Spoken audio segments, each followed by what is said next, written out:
Good morning, all my fellow brave, incorruptible, indomitable fellow patriots. Let's take a look at this headline from Newsweek. Kevin McCarthy takes heat from Democrats over Donald Trump meeting.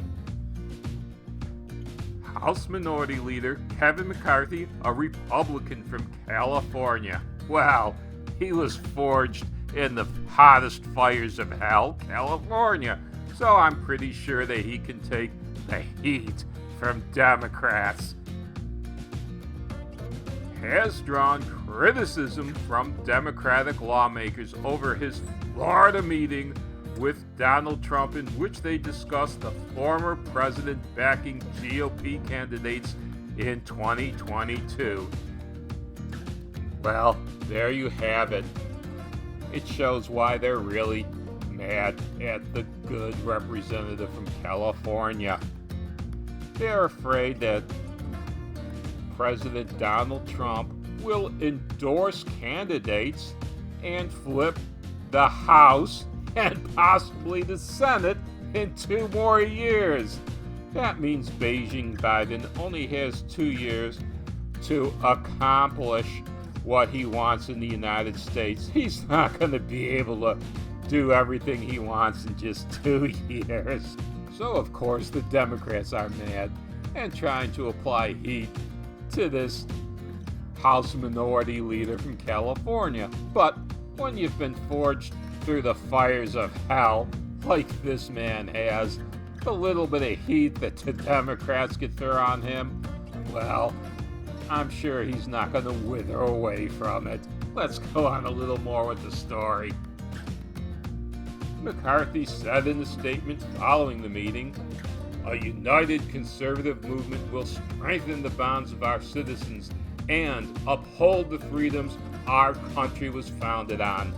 There you go. That's what they're really afraid of. A united conservative movement. They're afraid that Donald Trump will not found a Patriot Party, but will continue to support fellow true conservatives in the Republican Party. That means you won't find him beating the pavement for any rhinos. The pair posed for a photo which was released following the meeting, and the situation has drawn ire from a number of Democrats. Let's take a look and see what these Democrats had to say.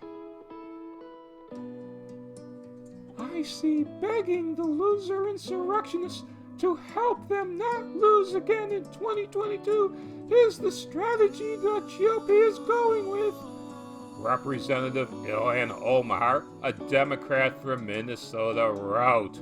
Yeah, Ilhan Omar from Minnesota. Now, Minnesota had many violent riots, insurrections, according to her own words, I guess, in her own home state last year that lasted far longer and caused a lot more damage.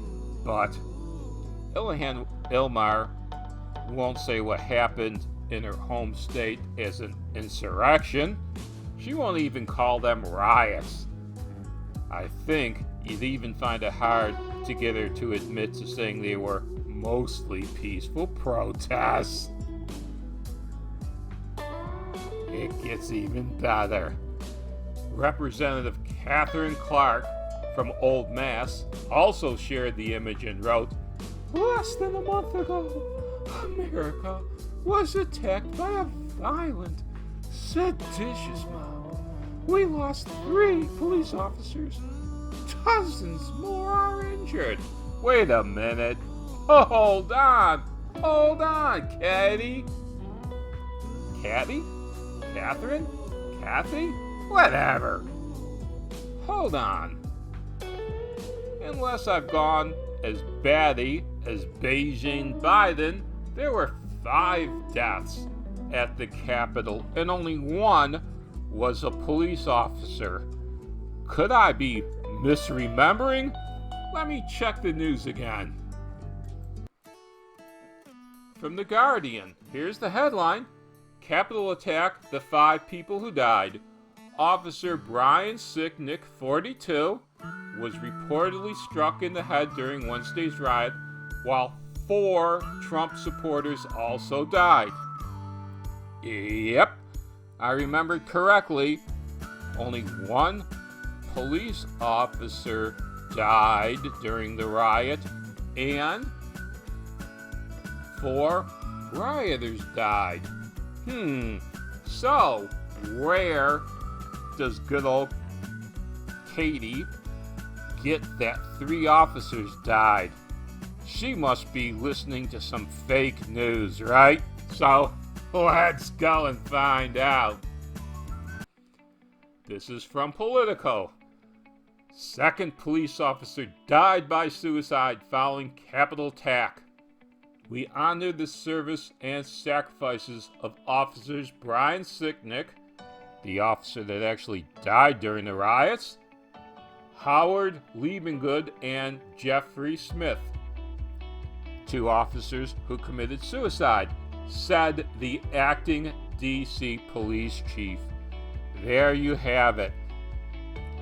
The acting D.C. police chief, Katie, and a lot of other small-minded Democrats would like you to lump in these 2 suicides that happened after the riot into the numbers. It's sort of like saying that a person who was struck and killed in a car accident and died from the car accident, they do a lab test on the guy afterwards, find out he had COVID-19, and then attest the death to COVID-19. I think it's the same here. We'll never know what truly caused these 2 officers to take their own lives. To try to lump them in with Officer Brian Sicknick's death dishonors his memory and theirs. This falsification, these outright lies. This is what we have come to expect from the Democrats, and this is why we must overturn the Senate and House in 2022.